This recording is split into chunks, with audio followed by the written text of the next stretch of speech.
The only thing that we can be almost certain of is that these events have something to do with the new residents who've moved in over the past 2 centuries. After all, the valley has been a very peaceful place prior to their arrival, Duan Yuzai said. In that case, why hasn't anyone investigated these new residents? Han Li asked. On the surface, these people all appear to be very normal, and due to the rules in the valley, everyone was initially reluctant to pry into these matters. However, with all these strange occurrences taking place of late, some people have begun investigating. But the results of their investigations are extremely bizarre, and many strange rumors have come out of these investigations. Yuzichi sighed. What are these rumors? Han Li asked. Some say the mountain range has been infiltrated by man-eating devils. Some say this is the work of bloodthirsty evil cultivators. Some proclaim that the Immortal Palace sent spies here to disrupt the peace and eradicate the community here, as it's outside of their control. And some have even speculated that all of this is related to the Silver Fox case that took place in Jade Gathering City. They say that Silver Fox wasn't able to flee the Black Mountain Immortal region, so he's hiding in Relaxation Mountain. In any case, it's all a bunch of unsubstantiated nonsense, Duan Yuzai sighed. If you ask me, I think these rumors were intentionally spread by the perpetrators to serve as red herrings that throw people off their trail, Immortal Lord Hotflame said as he took a sip of wine. Han Li's mind was racing upon hearing this. If these strange happenings did indeed have something to do with the Silver Fox incident, then there really was a chance that the perpetrators had been sent into the mountain range by the Black Mountain Immortal Palace. If that were the case, then things would most likely only continue to grow more chaotic in the future. Relaxation Mountain has never fallen under the jurisdiction of the Immortal Palace or any sect, so it's essentially a lawless place. The peace here has only been maintained thanks to the rules established by that powerful senior.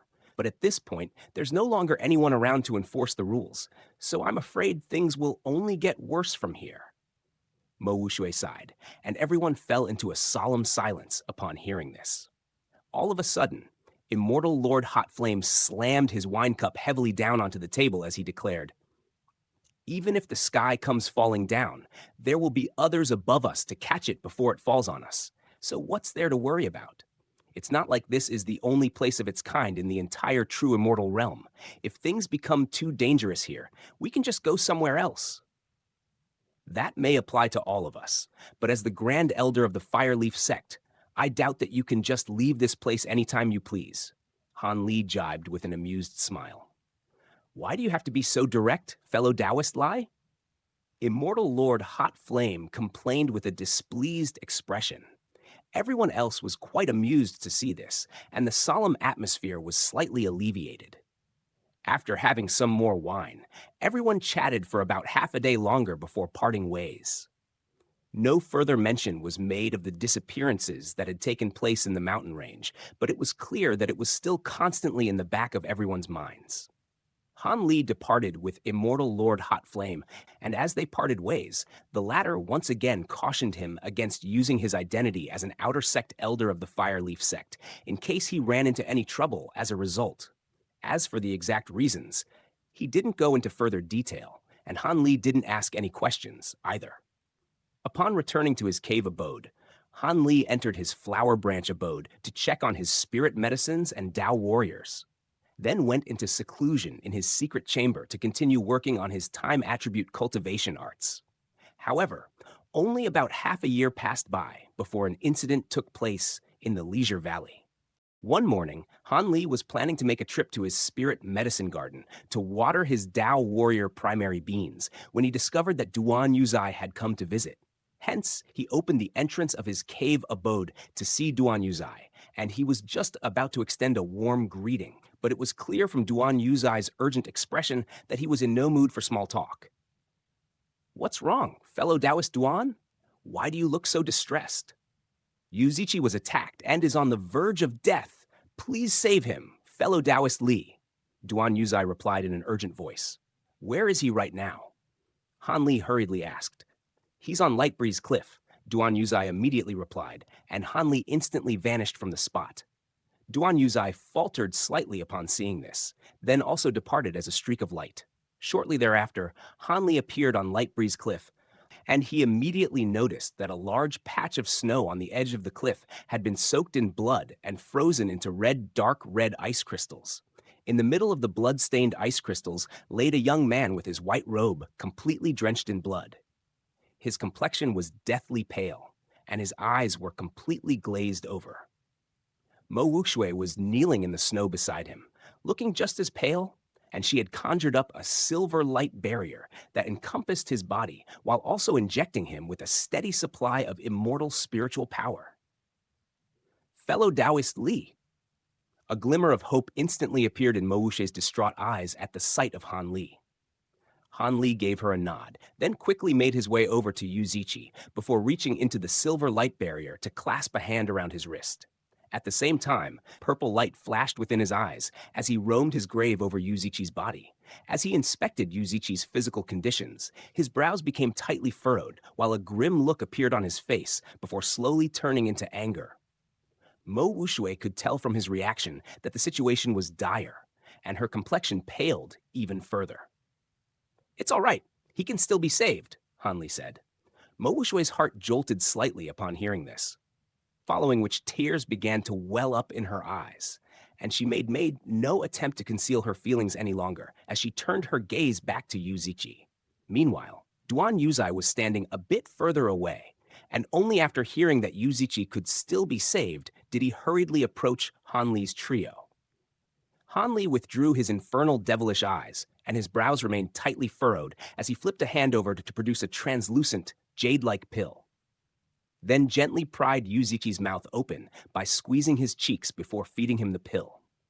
However, Yu Ziqi displayed no reaction, nor was he able to swallow the pill, so Han Li had to manually guide the pill down his esophagus and into his stomach.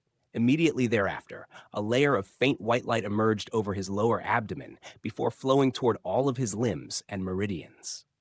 Mo Wuxue could hear a string of faint cracks ringing out across Yu Ziqi's entire body, and a perplexed look appeared on her face as she turned to Han Li. "That's the sound of his bones reconnecting and mending.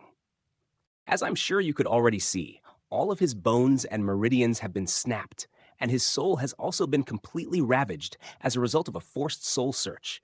At the moment, his body is like a dilapidated house that's full of holes, and it's extremely fragile," Han Li explained.